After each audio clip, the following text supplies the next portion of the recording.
မြတ်စွာဘုရားကတတ္ထမ9ပါးသူတော်ကောင်းတရား9ပါးလို့ခေါ်တယ်သူတော်ဥစ္စာ9ပါးနဲ့မတူတတ်ဘူးတည်တည်ချာချာမှတ်ရတယ်သူကတတ္ထမသူတော်ကောင်းတရား9ပါးနံပါတ်1ကတတ္ထာဆိုတာယုံကြည်တာဘာကိုယုံကြည်တာတော့ဆိုမြတ်စွာဘုရားရဲ့အသိဉာဏ်ကိုယုံကြည်တာဒါအဓိကနော်တကူယုံကြည်တာမဟုတ်ဘူးဘုရားရဲ့အသိဉာဏ်ကိုယုံကြည်တာဒါနံပါတ်1ယုံကြည်ခြင်းဖြင့်ဘုရားလမ်းညွှန်တဲ့အတိုင်းလိုက်မယ်အဲ့ဒါအတွက်လမ်းကြောင်းခင်းပေးတာတတ္တာပြီးတဲ့အခါကျတော့ဘာလဲလို့ဆိုရင်ဟိရိနဲ့ဩတ္တပနှစ်ခုဟိရိဩတ္တပဟိရိဆိုတာမကောင်းမှုကိုယွန်းတာ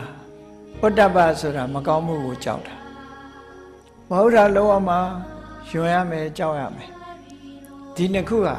အကုသိုလ်တွေရှောင်ဖို့အတွက်